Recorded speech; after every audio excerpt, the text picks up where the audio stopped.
লোহা চোখরে মা, এক মহাবলী পুরুষ আসছেন গঙ্গা তীরে, যার তেজেই বদলে যাবে বাংলার ইতিহাস। এখন তো জাতপাত খুইয়ে আপনার মেয়েরই খোঁজ করতে হবে। আমি আপনাকে বহু কাল চিনি, কিন্তু এত বিষ বিষ? যেদিন প্রথম ডাকাত হলাম, কেড়ে খেতে শিখলাম, পশুর মতন ব্যবহার করতে শিখলাম, সেদিন থেকে মনে মনে আমি অন্য মানুষ।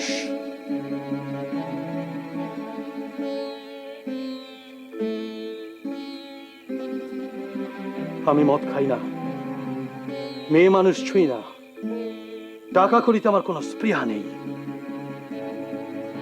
যদিও জানি লোকের কাছে আমি ডাকাত, আমি পাপী। সেই পাপই আমি করে যেতে চাই আজীবন। সারা জীবন আমি ডাকাতি করে যেতে চাই, আরো বড় বড় আইন সিদ্ধ ডাকাতদের হাত থেকে এই সমাজটাকে রক্ষা করব বলে। কে ওই আইন সিদ্ধ ডাকাত?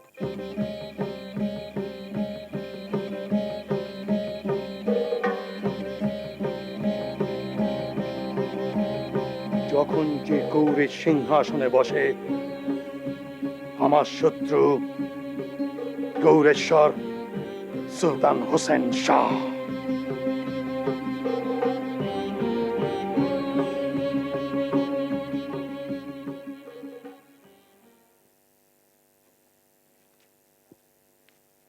কর্তা, কবিরাজ মশাই দেখা করতে এসেছেন।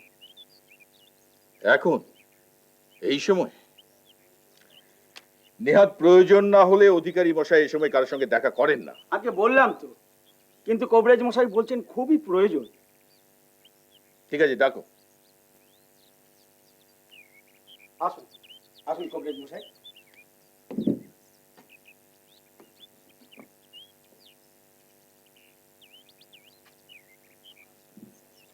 নমস্কার। নমস্কার নমস্কার, বসুন।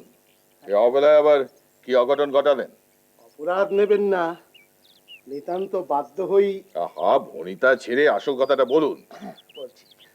আগে পুঁতির কারবারি স্মৃতিকণ্ঠ বাগচি, যাকে আপনি নবদ্বীপ থেকে ধরে নিয়ে এসছেন, শুনলাম তিনি নাকি আপনার বন্দী। কৈফিয়ত চাইছেন মনে হচ্ছে। আগে কথাটা কি আমি ভুল বললাম নাকি? খবরটা আপনাকে কে দিল? আগে মানে সুলতানের হারেমে অনেক বাঁধি আছে, যারা মনে প্রাণে হিন্দু। তারা ওই হাকিমের দাওয়াইয়ের উপর ভরসা নেই, তাদের চিকিৎসার ভার এই আমারই উপর। আহা, ভনিতা ছেড়ে আসল কথাটা বলুন। হ্যাঁ, বলছি। মানে এই সুলতানের হারেমে একজন বাঁধি আছে, যার নাম মতি বিবি। সে আর এতেন খা দুজনে মিলে আমাকে ধরেছিল। কেন ধরেছিল? কেন? আগে ওই স্মৃতিকণ্ঠ তো আপনার এখানে বন্দি, মানে যদি আমি কোনো গোপনে খবর টবর এনে দিতে পারি আর কি, মানে ওরা আমাকে রিশ্বত দিতে চায়। কি খবর এনে দিতে হবে? আগে মানে বলছিলাম যে না মানে স্মৃতিকণ্ঠ তো পায়ে হাঁটা মানুষ, তার পায়ের তলা সরষে। তাই তারা জানতে চান যে শ্রীধর ঠাকুরের খবর আর কি। এই নামটা আপনি কি করে জানলেন? আগে মানে বলছিলাম যে মানে আপনার ওই তৃতীয় পক্ষের শ্বশুর শ্রীধর ঠাকুর, মঞ্জুশ্রীর বাপ। সুলতানি হারেমে এ খবর কে জানতে চেয়েছে? হ্যাঁ, কে জানতে চেয়েছে? না না না, বিশ্বাস করুন, আমি এসব কিছু জানি না। মানে আমি এই উপবিচ্ছ হয়ে বলছি, আমি এসব কিচ্ছু জানি না। আপনি আসুন সিদ্ধান্ত বাগিস, খবরটা দিয়ে উপকারী করলেন। তাই ভর দুপুরে বাড়ি যাবেন, একটা দোলা দেবো। না, আর তার আর দরকার হবে না, আমি নিজেই যেতে পারবো। আচ্ছা, নমস্কার। নমস্কার নমস্কার।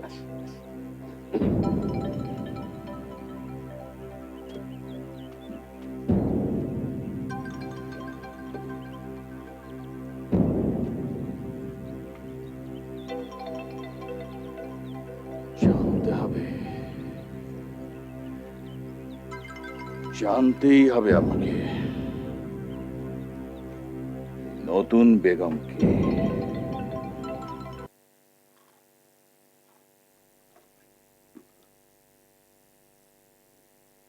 জগদীশ, জগন্নাথ মিশ্রের ব্যামোর চিকিৎসাপত্র কেমন চলছে?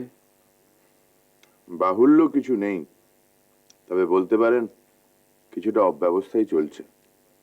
গোটা পরিবারটাই তো বিপর্যয়ের সামনে দাঁড়িয়ে, আর নিমাই তো নিতান্তই বালক। তাকে তুমি দেখলে? হ্যাঁ গুরুদেব, তবে দূর থেকে, গঙ্গার ঘাটে স্নান করছিল। বিশেষত্ব কিছু পেলে? হ্যাঁ গুরুদেব, সত্যি নর নারায়ণ। কি দেখে বুঝলেন দা ঠাকুর? হাত আর পায়ের আঙুলগুলো নীলি, টানা টানা, হরিণের মতো চোখ, ক্লান্ত, ভাবুক। সে চোখে টলটল করছে ভাব, অথচ অথচ যৌবনের সামনে দাঁড়ানো সেই শরীরটা মেদহীন, ঋজু আর দীঘল। লম্বা কিছুটা বেশি হওয়াতে কৃশ লাগে। হাঁটলে আর সাঁতার কাটলে শরীরে ঠিকরে ওঠে পৌরুষ। শরীরের তুলনায় হাতটা কিছুটা লম্বা, আর পায়ের পাতা সম ছন্দে ওঠানামা করে। এ তো রঘুবংশের রামের বর্ণনা জগদীশ। হ্যাঁ গুরুদেব, বিশ্বম্ভর যদি গৌরাঙ্গ না হতেন, তাহলে তাহলে আমি তাকে বিশ্বামিত্রের সঙ্গী, তারকা রাক্ষসী নিপাতক কিশোর রামচন্দ্র বলে ভুল করতে। কে এই আশ্চর্য বালক? এ হলো নবদ্বীপের বৈয়াকরণ পণ্ডিত জগন্নাথ মিশ্রের কনিষ্ঠ পুত্র, নাম বিশ্বম্ভর। বড় দুর্লভ লগ্নে জন্ম, আর রূপের কথা তো শুনলেই, বিদ্যারও জাহাজ। এই বয়সে যা খ্যাতি, আমার মনে হয় স্বয়ং শঙ্করাচার্যের পুনরাবির্ভাব হয়েছে। আপনি সকর্ণে শুনেছেন? না, আমি ওকে দেখিনি, কিন্তু এই 13-14 বছর বয়সেই ওর যা খ্যাতি। তবে বাবা ঠাকুর, যা শুনলাম তাতে মনে হয় ওদের সংসারে অভাব আছে। আমি কি কিছুই... এটাই তো সমস্যা সর্দার। বিশ্বম্ভর এবং তার পিতা পণ্ডিত জগন্নাথ মিশ্র, এদের দুজনেরই আত্মসম্মান বড় প্রবল। কারো কাছ থেকে সাহায্য নেবেন না। আর তাছাড়া আরো গোল বেঁধেছে অদ্বৈতাচার্যের সঙ্গে ঝগড়া লাগাতে। কেন? তার মতো জ্ঞানী ঝগড়া করবে কেন? মেঘাই, এসব কথা আমি তোমাকে পরে বলবো। এখন তুমি বলো, তোমার বর্তমান পরিকল্পনা কি?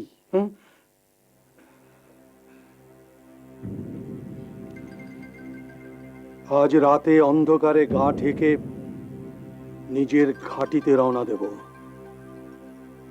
অপেক্ষা করব আপনার পরবর্তী নির্দেশের। ঠাকুর বাবা, বিপদ হয়েছে।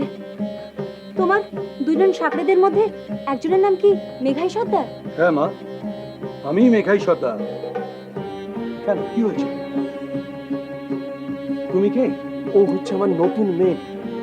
কি হয়েছে মা? আসলে আমার খাসাম আর আমার শ্বশুর ব্যাপারটা কি করে জানতে পেরেছে। ওরা ভোর রাত্রে উঠেই কোতোয়ালি চলে গেছে বাবা। মেঘাই সর্দারের মাথার দাম নাকি অনেক। সে কি? তুই জানলি কি করে? ওরা বেরিয়ে যাওয়ার পরে আমার শাশুড়ি আমাকে সব বলেছে। ওরা শপথ রেখে গেছে তোমাকে জঙ্গলে পাঠানোর জন্য। ওরা কিছুতেই চায় না তুমি ধরা পড়ো। কিন্তু কেন? আমাকে ধরালে তো ওরা অনেক ইনাম পাবে। আচ্ছা, আমি তোদের এই অঙ্কটা কিছুতেই বুঝতে পারছি না। কি জানিস তুই শাবনাম? পালানোর সময় পাওয়া যাবে একটু? হ্যাঁ, পালাও, এক্ষুনি পালাও। এই বাড়ির পেছনে একটা ধান জমি আছে, তারপরে একটা ঝাঁকড়া তেঁতুল গাছ, তেঁতুল গাছের পরে বিরাট একটা বাঁশবাগান, বাঁশবাগানের পরে বিল। বিল পেরোতে পারলেই আর চিন্তা নেই। তবে বিলের জল কিন্তু প্রচুর গভীর। মেঘাই সর্দার সাঁতার কাটে মাছের মতো। চলি গো সকালে, যদি বাঁচি এই যাত্রা আবার দেখা হবে। আসি ঠাকুর। এসো, দীর্ঘজীবী হোক। মাগো, আমার প্রাণ তুমি রক্ষা করলে। গড় করি তোমার। যদি বাঁচি তোমার কাছে ফিরে আসবই।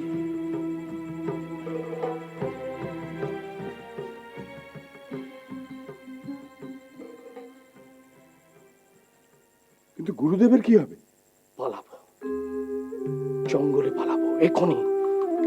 আমার যে বেঁচে থাকা দরকার। ইতিহাস লেখা তো এখন আমার শেষ হয়নি। হ্যাঁ বাবা, আর দেরি করো না, কারণ মেঘাই ডাকাতকে না পেয়ে ওরা যদি তোমাকে ধরে ফেলে, তাহলে তাহলে আমি যে বিধবা হব। কেন কেন শবনম? আচ্ছা, তোর বর আর শ্বশুর আমাকে বাঁচিয়ে রাখতে চায় কেন? বল শবনম।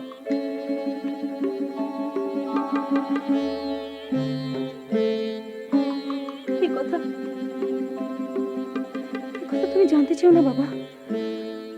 এ কথা ওরা জানতে পারলে আমার আমার শ্বশুর বাড়িটাকে ধুলোয় মিশিয়ে দেবে, আর আমার দুধের মতো দুটো শিশুকেও যে ওরা ছাড়বে না বাবা।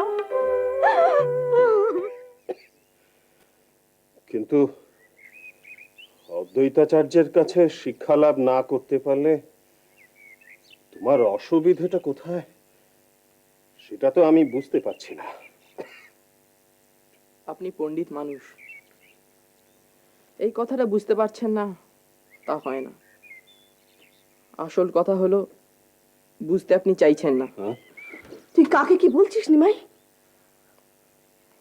থাক থাক সচি, ওকে বলতে দাও, ওকে বলতে দাও। অপরাধ নেবেন না বাবা। অদ্বৈতাচার্য শুধু অধ্যাপক নন, তিনি বহুদর্শী। অসামান্য তার পাণ্ডিত্য, নজিরবিহীন তার পুঁথির সংগ্রহ, তীব্র তার বিশ্লেষণ, তীক্ষ্ণ তার যুক্তি। একাধারে যেমন তিনি বাগ্মী, তেমনি ধৈর্যশীল শ্রোতাও। এমন একজন গুরু না পাওয়া মানে শুধু বিরাট ক্ষতিই নয়, একটা বিরাট পাঠাগারে পড়াশোনার অধিকার খুইয়ে বসা। তার মানে তুই কি চাইছিস ওই দৈত্যগুরুর কাছে? সচি, ওকে বাধা দিও না, ওকে বলতে দাও। এটা ওর ভবিষ্যতের কথা।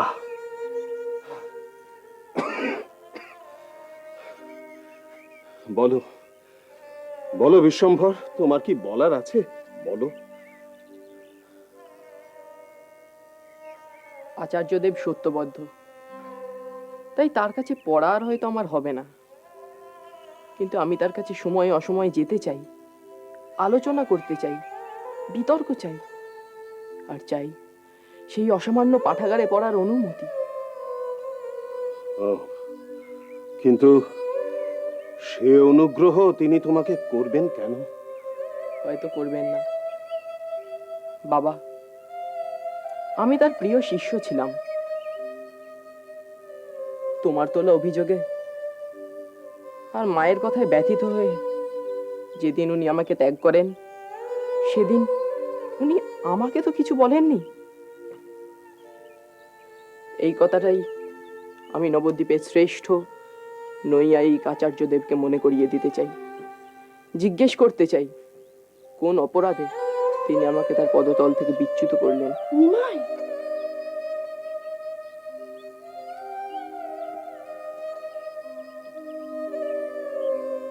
এই কথাটা তুই তাকে শুধুবি? কেন নয় মা? গুরু যেমন ব্রহ্মা বিষ্ণু মহেশ্বর, গুরু যেমন সর্বদেবতা, তেমনি তো তিনি বন্ধুও, মহাবন্ধু। তাই তাকে আমার এই ন্যায় প্রশ্নটা জানাবো না? কোন কারণে উনি আমাকে বঞ্চিত করলেন? এই প্রশ্ন তো কর্ণ দ্রোণাচার্যকে করেছিলেন মা। তোর সঙ্গে তর্কে পারি অত জ্ঞান আমার নেই নিমাই। মা গো, তুমি পরম বৈষ্ণব নীলাম্বর চক্রবর্তীর কন্যা, পণ্ডিত জগন্নাথ মিশ্র তোমার স্বামী। এত জাতক্রোধ কি তোমাকে সাজে মা?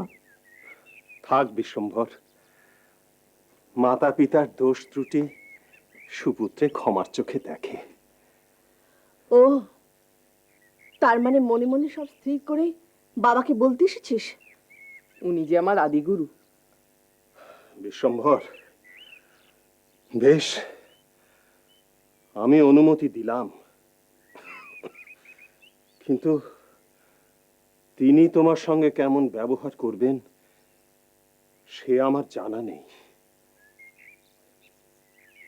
তিনি স্বয়ং যদি আমাকে ফিরিয়ে দেন, তাহলে তাহলে আমি তাকে বৈষ্ণবের ধর্ম স্মরণ করিয়ে দেব। ধর্ম? কি ধর্ম? ক্ষমা, ক্ষমা সচি, যা তোমার নেই।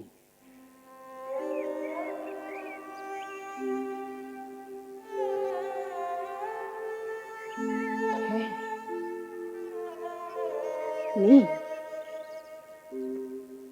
যার পর পর 8টি সন্তান অকালে চলে গেছে,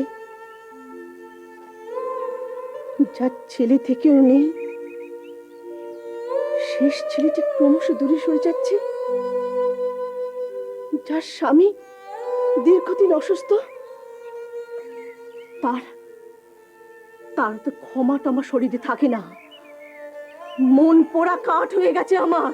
মা, কি যে বলো তুমি! আমি কখনো তোমার কাছ থেকে দূরে সরে থাকতে পারি? যাচ্ছিস না? সারা সকালটা তুই পড়ে থাকিস গঙ্গাদাস পণ্ডিতের টোলে, সারা দুপুরটা উঠি মুখে করে বসে থাকিস, কোন ক্রমে বিকেলটা কবিরাজ মশাই বাড়ি ঘুরে এসে আবার বেরিয়ে যাস। আজ হরিসভা, কাল বিতর্ক সভা, পরশু ন্যায়ের বক্তৃতা। এই তো তোর জীবন বাবা, সেখানে তোর মা কোথায়? মা, জীবনটা যে বড় ছোট মা, কত কাজ বাকি। নিমাই, নারায়ণ নারায়ণ, এ তুই অকথা কুকথা কি বলছিস বাবা? বিশ্বম্ভর, বাবা, বিশ্বম্ভর, তুমি তুমি অদ্বৈতাচার্যকে গিয়ে বলো। না না না, থাক। কি বাবা? না না বিশ্বম্ভর, আমি আমি বোধহয় আজও পুরোপুরি বৈষ্ণব হয়ে উঠতে পারিনি। আজও আমার মধ্যে তমগুণ উপস্থিত। কি অদ্ভুত তার মেধা! একটি ছাত্রের মধ্যে যে এত গুণের সমন্বয় ঘটতে পারে তা ভাবা যায় না। কি অসাধারণ তার স্মৃতিশক্তি! মানুষের হয় পড়ার স্মৃতি খুব ভালো হয়, নতুবা শ্রুতি স্মৃতি খুব ভালো হয়, কিন্তু আচার্য আমাদের নিমায়ের মধ্যে এ দুটি গুণই বর্তমান। সে একবার যা পড়ে, যা দেখে, তা তার অন্তরে ছুঁয়ে যায়। কি অসাধারণ ধৈর্য! এতটুকু চাঞ্চল্য নেই, অথচ কিছুদিন আগেও এই নিমায়ের দৌরাত্মের সীমা ছিল না নবদ্বীপে, কিন্তু আজ সে নিমায়ের দিকে তাকালে অবাক হতে হয়। এই কি সেই আগের নিমায়? সেদিনের চঞ্চলমতি নিমাই আর আজকের নিমাই, এ দুজন যেন আলাদা মানুষ। শুধুমাত্র বিশ্বরূপের সন্ন্যাস তাকে এতটা বদলে দিলে। আচার্য, আপনি বোধহয় জানেন না, নিমায়ের পিতা জগন্নাথ মিশ্র গুরুতর অসুস্থ। ওই হৃদয় ঘটিত নানান জটিলতা, তাছাড়া রক্তচাপ। জানি জানি, কবিরাজের কাছে আমি সব খবরই পাই, কিন্তু আমার সাথে বর্তমানে জগন্নাথের যা সম্পর্ক, তাতে তার বাড়িতে গিয়ে তার খবর নেওয়ার সাহস আমার হয় না। আমি ভয় পাই, অপমানিত হওয়ার ভয় পাই। আচার্য, এ সবই ভবিতব্য। না হলে আপনার মতন সুমহান পণ্ডিত নবদ্বীপে সবাই বলে অদ্বৈতাচার্য থাকতে গঙ্গাদাসের কাছে নিমাইচন্দ্রের মতন ছাত্র আসে কেন? এ তুমি কি বলছো গঙ্গাদাস? না না, সারা নবদ্বীপে শিক্ষক হিসাবে তোমার প্রচন্ড সুনাম আছে। অত্যন্ত পরিশ্রমী শিক্ষক তুমি। শুধু শুধু নিজেকে তুলনা করে ছোট করো না।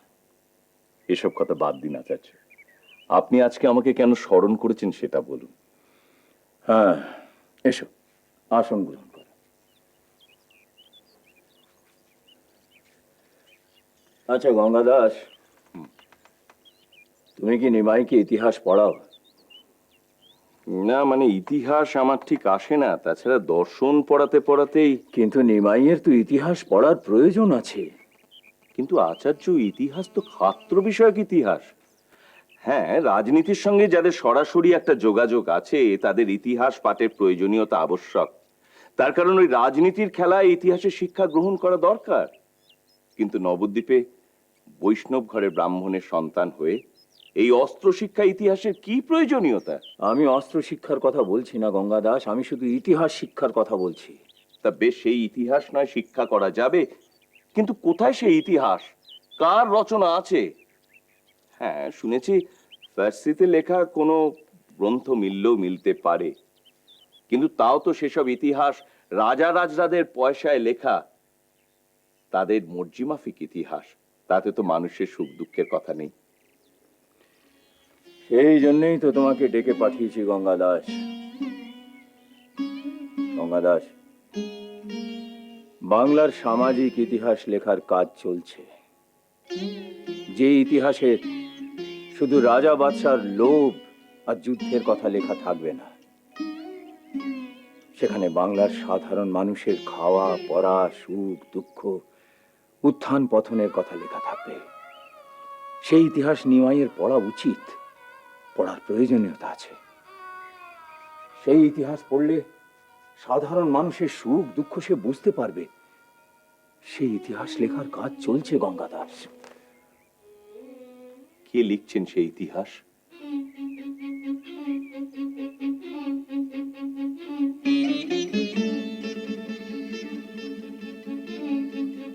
বলতে কোনো বাধা আছে আচার্য? না, পণ্ডিত প্রভাকর মিশ্র লিখছেন সেই ইতিহাস। পণ্ডিত প্রভাকর মিশ্র? যদিও লোকে বলে তিনি জীবিত, আপনি তার সন্ধান কি করে পেয়েছেন?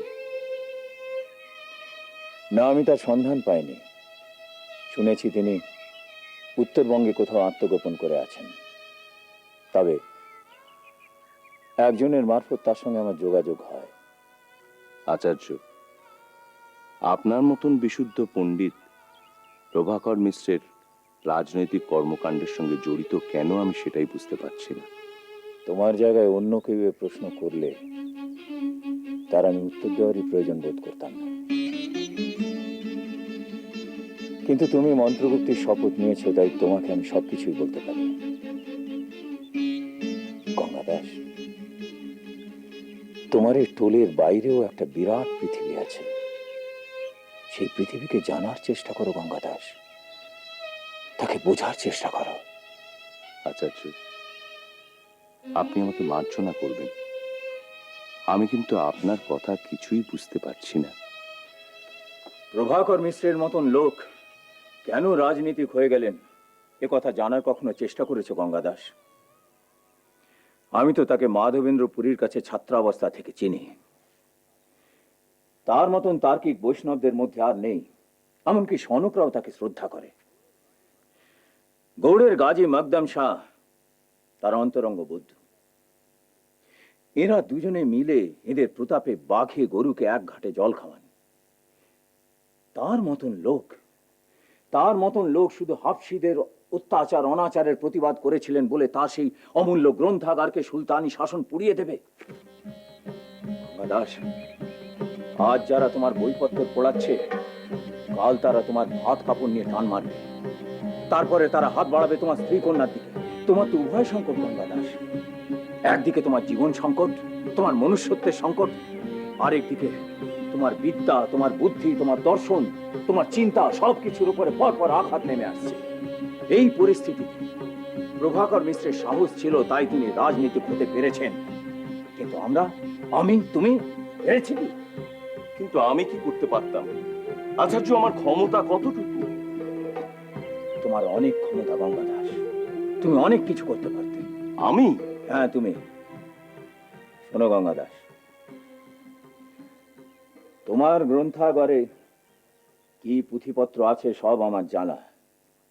ওই কটি পুঁথি দিয়ে নিমাইকে তুমি বেশি দিন আটকে রাখতে পারবে না।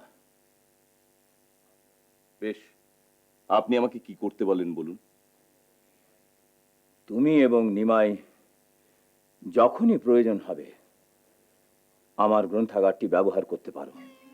দিনে রাতে যে কোনো সময় তোমাদের জন্য আমার গ্রন্থাগারের দ্বার খোলা থাকবে। কিন্তু কেন? আপনার এবং প্রভাকর মিশ্রের এই নিমায়ের প্রতি পক্ষপাতের কারণটা কি? প্রভাকর মিশ্র নিমাইকে চেনেন না।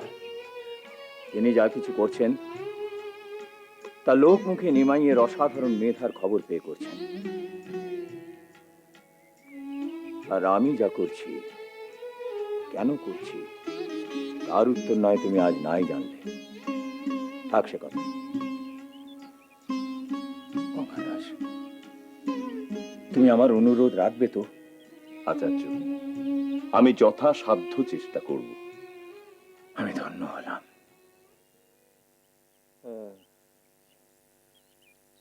হ্যাঁ, রাঙা টুকটুকে একটা মেয়ে, পায়ে নুপুর বাজবে, সারাদিন তোমার সাথে সাথে থাকবে, তোমায় সেবা যত্ন করবে, আমাদের গৌরাঙ্গকে আষ্টে পৃষ্ঠে বেঁধে রাখবে। এমনটা দেখার বড় স্বাদ ছিল, কিন্তু সে আর হলো না। আপনি সবসময় অমন করে বলবেন না। কবিজ বসে তো বলেছেন। কবরেজ মশাই, তিনি তো তোমাকে সান্ত্বনা দেওয়ার জন্য বলেছেন, কিন্তু কিন্তু আমি তো বুঝতে পারছি সচি, প্রদীপের তেল ফুরিয়ে আসছে। এই তো, এই উঠে বসার পরিশ্রমটুকুও শরীর আর নিতে পারে না। বুক ধরফর করে, দম বন্ধ হয়ে আসে।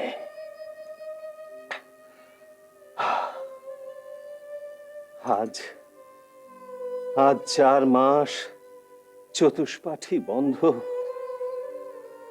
ধীরে ধীরে কলসির জল গড়াতে গড়াতে তলানিতে এসে ঠেকেছে। কি করে যে চলবে সংসার? চুপ করুন। এত দুশ্চিন্তা করলে অসুস্থ হয়ে পড়বেন। দিন দিন যে ফুরিয়ে আসছে সচি, আমি বেশ বুঝতে পারছি। বিশ্বম্ভরের অধ্যয়ন সমাপ্ত হলো না। জানি না আমার অবর্তমানে গঙ্গাদাস পণ্ডিত কি তার দায়িত্ব নেবেন। অধ্যাপনাই তো আমাদের পেশা। উপযুক্ত দক্ষিণা না পেলে। আমরা তো সবাই আছি।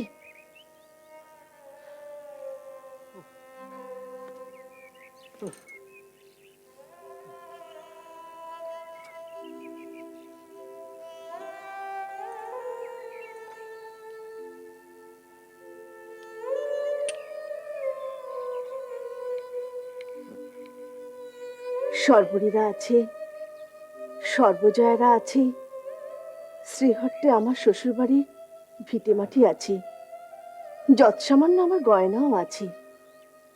আপনার চিকিৎসা, গৌরাঙ্গের পড়াশোনা আমি কিছুতেই বন্ধ হতে দেব না।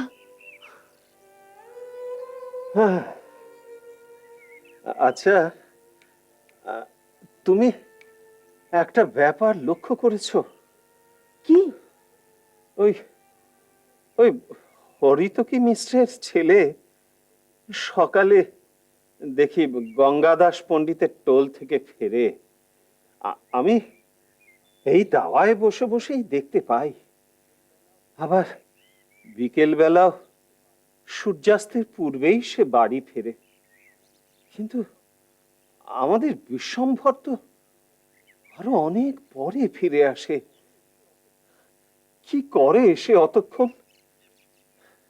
এ কথা যে আমার মনে হয়নি তা নয়, আমি নিমাইকে জিজ্ঞেস করেছি। ও ও, জিজ্ঞেস করেছিলে? তা কি বললে সে?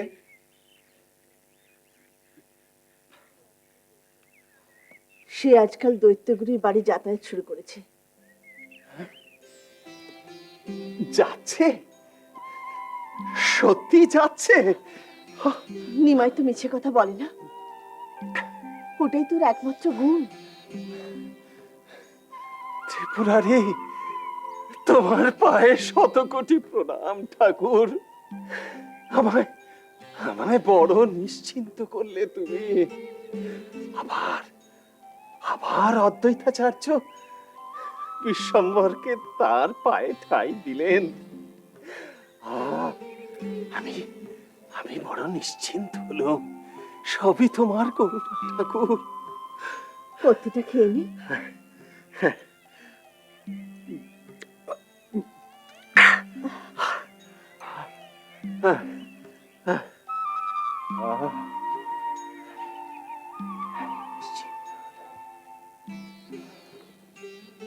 কেমন আছেন মিশ্র মশাই?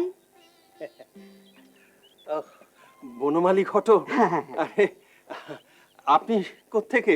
আমি সোজা গৌড় থেকে আসছি। ও, সোজা গৌড় থেকে? আগে হ্যাঁ, আমি একটা গোপন কাজে এসেছি, সেই সঙ্গে আপনাকে একটা খবর দিতে এলাম। ও আচ্ছা আচ্ছা, বসুন। হ্যাঁ, বসুন, বসি। বসুন। তা বসি। আপনার নিজের খবর শুনি আগে, কেমন আছেন? নিজের খবর? আমি একটা তাল গাছ, তাল গাছের কোনো খারাপ খবর থাকে মিশ্র মশাই? মাঠের মাঝে আমি একটা তাল গাছ। যাক, আপনি এরকম অসুখ বাঁধালেন কি করে? পরপর অনেকগুলো আঘাত মনটাকে একেবারে ভেঙে দিয়েছে। আর আর বড় ছেলে বিশ্বরূপের চলে যাওয়াটাও তো আমরা কেউ মেনে নিতে পারিনি। যাক, আপনি কি খবর এনেছিলেন বলছেন? বলি বলি ব্যাপারটা হচ্ছে, কালকে নৌকো থেকে ঘাটে নাবদি আপনার ছেলের সঙ্গে আলাপ হলো। ছেলে? হ্যাঁ নিমাই? হ্যাঁ, বিশ্বম্ভর। বিশ্বম্ভর নাম বলতেই আমি বুঝতে পারলাম কি অনিন্দ কান্তি। তারপরে দেখলাম সারা নবদ্বীপে ওই ছোট্ট ছেলেটার নাম, পণ্ডিতের নাম একেবারে লোকের মুখে মুখে। সবই আপনাদের আশীর্বাদ। না, আশীর্বাদ নয়, এ আশীর্বাদ নয়, মেধা, ব্যবহার। তারপর কাল ওর সঙ্গে মিশে যে পরিচয় আমি পেয়েছি, তাতে আমার মন ভিজে গেল। আচ্ছা, গৌরবতী ওর নাম পৌঁছলো কি করে বলুন তো? হ্যাঁ, গৌড়?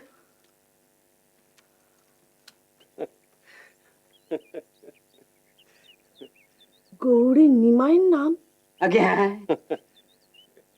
ঘটক মশাই, আপনি কি আজকাল দিনের বেলাতেই শাক্ত মতে কারণ বাড়ি পান করছেন?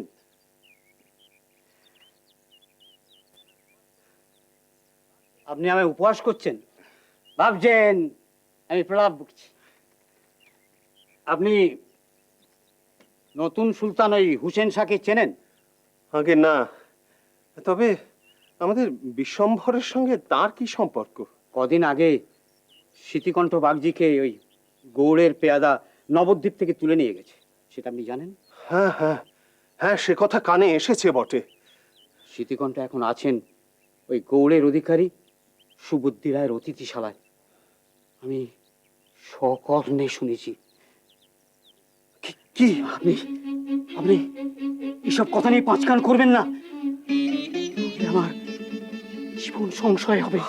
না না, সে প্রশ্নই ওঠে না। কিন্তু আপনি কি শুনেছেন? কি শুনেছেন? স্মৃতিকণ্ঠ আর সুবুদ্ধি রায় আলোচনায় বারবার অদ্বৈত আচার্যের সেরা ছাত্র বিশ্বম্বর মিশ্রের নাম উচ্চারণ হতে শুনেছি। কল্যাণমস্তু। কি ব্যাপার, এই বেলা দ্বীপ্রহরে তুমি? মহিতলাল তোমাকে ঠিক কি বলেছিল বলো তো? আগে আচার্য সেই তো আমাকে গিয়ে বললে যে আপনি আমাকে স্মরণ করেছেন, প্রয়োজন খুব গুরুতর। ও ছাত্রদের মধ্যে মোহিতলাল খুব বোকা পণ্ডিত মশাই। মোহিতকে ধরে আনতে বললে ও বেঁধে নিয়ে আসে। না, তোমার সঙ্গে আমার কিছু কথা ছিল, কিন্তু তা এত জরুরি নয় যে এই ভর দুপুরে রোদে তেতে পুড়ে তোমাকে আসতে হবে। তবে যখন এসে পড়েইছো, তখন আমার এখানে কিঞ্চিত নিরামিষ অন্নব্যঞ্জন গ্রহণ করে তারপরে যেও। আচার্য, সে তো আমার পরম সৌভাগ্য যে আমি আপনার ঘরে অন্ন গ্রহণ করব। তবে এই ভেবেও আবার খুব খারাপ লাগছে যে আপনার বধূ মাতাকে হাঁড়ি আগলে বসতে হবে, এটা খুবই বিড়ম্বনা মাত্র। তাহলে গোবিন্দর ভোগ দিয়েছি, একটু প্রসাদ আনি। নিশ্চয়ই। তা আপনার পুত্রদের খবর কি, সব কুশল তো?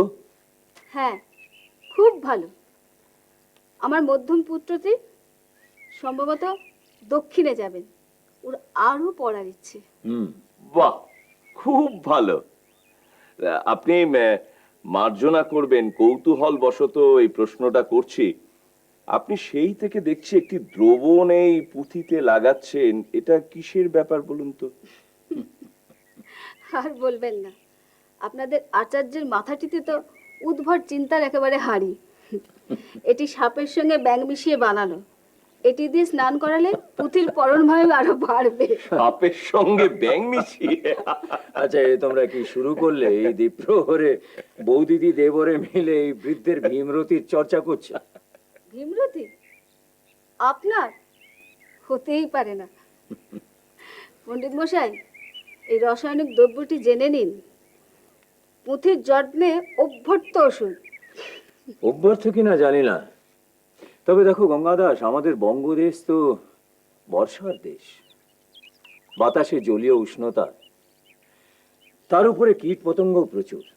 এখানে দেব দেউলি রক্ষা করা যায় না, আর এই সারাক্ষণ ফুল জল বেলপাতার সংস্পর্শে থাকা পুঁথি রক্ষা করা তো প্রায় অসাধ্য ব্যাপার। তাই এই রাসায়নিকটি দিয়ে তার সামান্য চেষ্টা করছি। আগে আচার্য, এতে কি কি লাগে? খুব সামান্য, কিঞ্চিত গন্ধক, নিষাদল, কালো জিরে, কিঞ্চিত তিল তৈল এবং শুকনো লঙ্কা। এটি তৈরি করার প্রক্রিয়া আমি তোমাকে পরে বলে দেব। আচ্ছা, কই তুমি ওনার জন্য গোবিন্দভোগ আনো। ও হ্যাঁ, আনি।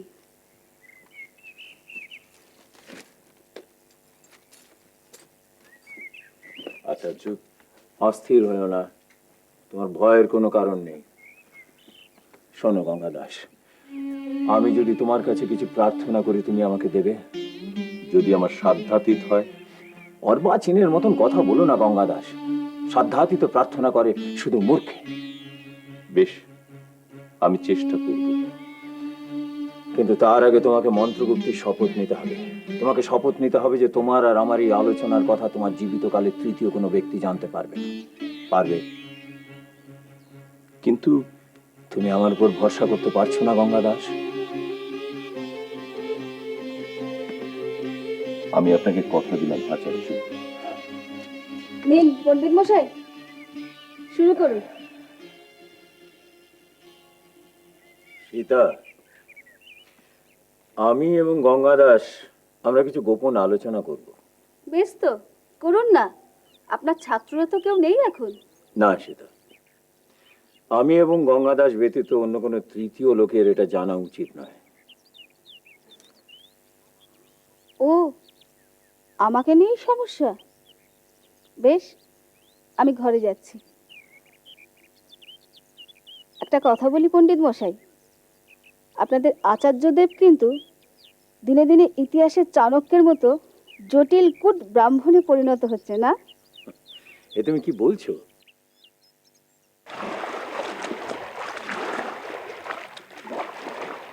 না, এই পত্রের হাতের লেখা তার নয়, কিন্তু সুবুদ্ধি রায়ের মতন একজন লোক এই অবস্থায় সে কি নিজে আমাকে চিঠি লিখতে পারে? কি আশ্চর্য, শিষ্য তার গুরুকে পত্র লিখতে পারে না? না, কিন্তু এ তো শিষ্য এবং গুরুর সংবাদ বিনিময় নয়। এই পত্রের উদ্দেশ্য তো আলাদা। এই জগতে যা কিছু দুর্লভ, দুষ্প্রাপ্য, আমি তোমাকে সব এনে দেব। আর দেহ তো শুধু স্মৃতি, তবে তার জন্য এত দুঃখ কিসের? তোমরা আমাকে এত ভালোবাসো, কিন্তু আমি যদি তার যোগ্য না হই?